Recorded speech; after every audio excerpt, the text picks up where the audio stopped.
Dans l'épisode précédent, nous avions suivi la conception de la table d'harmonie.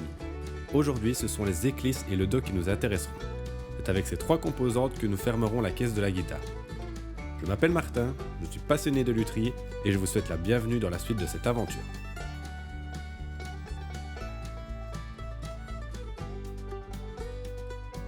Les éclisses délimitent le contour de la guitare. C'est avec leur mise à dimension que le travail se poursuit. Un compas d'épaisseur, quelques repères et un peu d'huile de coude, l'ébène de Macassar est travaillé pour obtenir 1,8 mm uniforme. Avec cette cote, le bois sera plus enclin à se laisser façonner.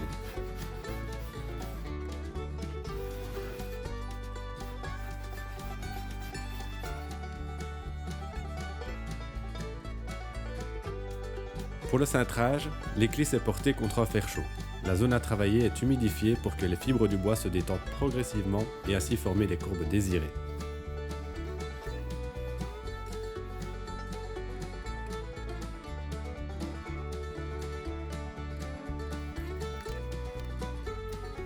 C'est ici qu'un jeu de patience et de calme débute, car la moindre précipitation ou faux mouvement peut nous renvoyer à la case départ.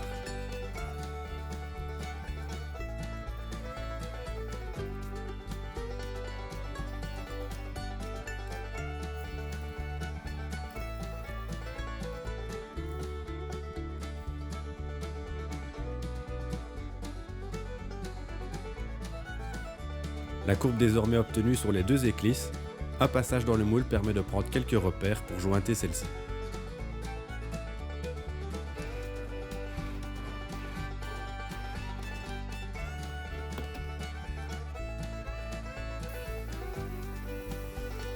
Pour ce faire, deux tasseaux en acajou sont usinés et collés.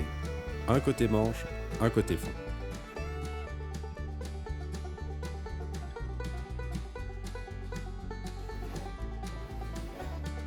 L'excédent de matière est retiré au rabot. Il faut garder à l'esprit que la table d'harmonie et le dos sont galbés, et que par conséquent, la courbe doit être reproduite dans les éclisses.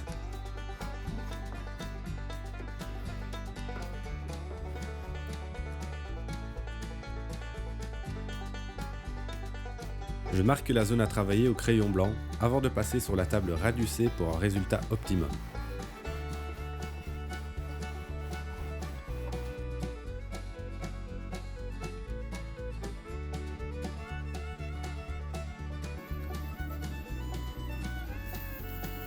La table d'harmonie et le dos seront assemblés aux éclisses par collage, mais l'épaisseur de ces dernières n'est pas suffisante pour une solidité durable. La surface adaptée sera obtenue au moyen de contre-éclisses.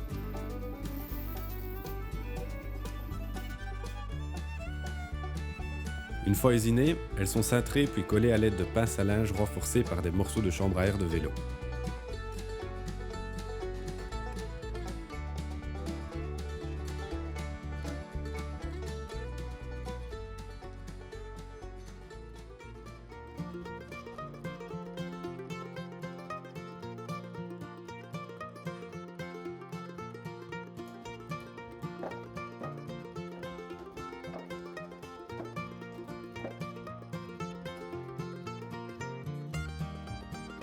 La pièce suivante à concevoir est le tasseau qui permettra de sculpter le repose-bras ultérieurement. Il est préparé à partir de deux chutes d'acajou.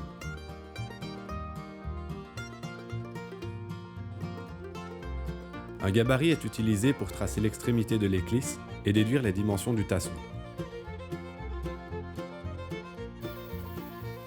Il est débité à la scie à ruban, puis façonné à la ponceuse oscillante.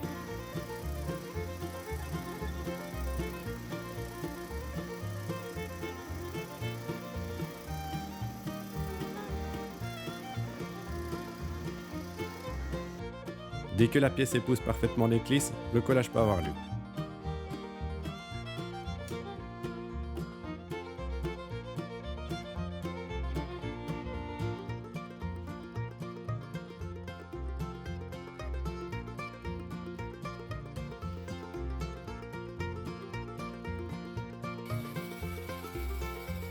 Place maintenant au dos de la guitare.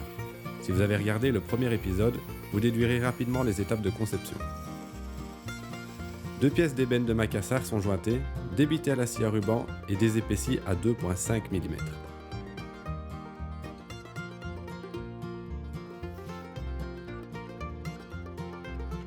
Un renfort est collé par-dessus le joint pour plus de solidité à l'aide du ciel d'ébéniste.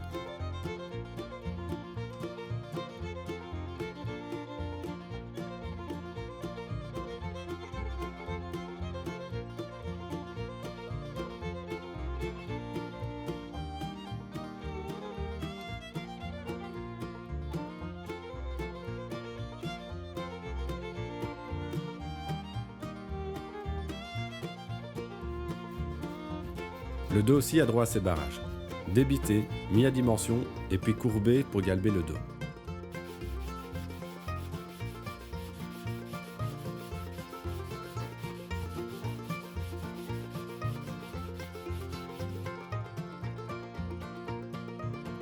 Ils sont disposés et incrustés au travers du renfort de joint avant collage et façonnage.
Une fois le dos adapté aux éclisses, l'assemblage est réalisé avec de la colle de poisson.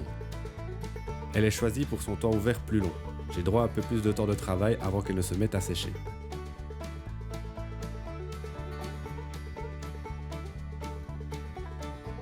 J'ai ajouté des clous au moule afin de maintenir les pièces à assembler par pression à l'aide d'une corde.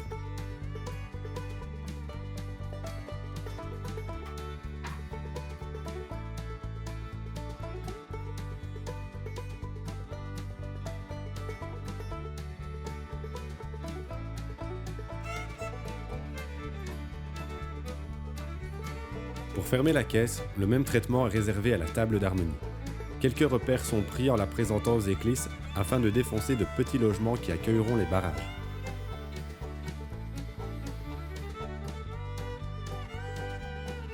Colle de poisson et cordage comme précédemment pour fermer la caisse.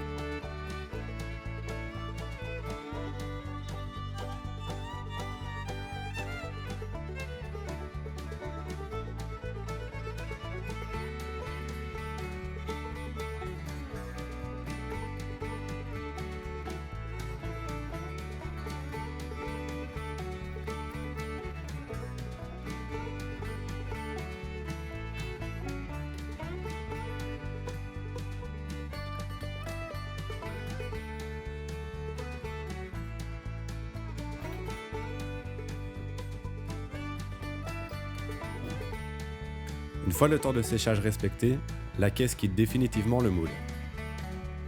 Les excédents de table et de dos peuvent être rabotés.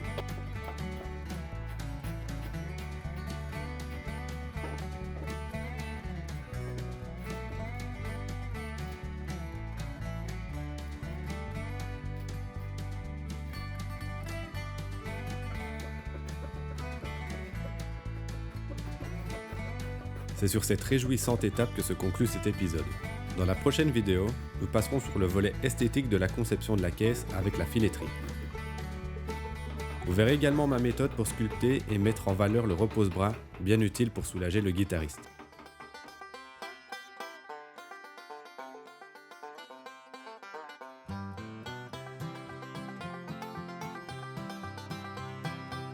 Vous connaissez la chanson, un abonnement, un partage et vos réactions en commentaire contribuent au développement de cette chaîne. Merci de m'avoir suivi et rendez-vous dans le prochain épisode. À très vite!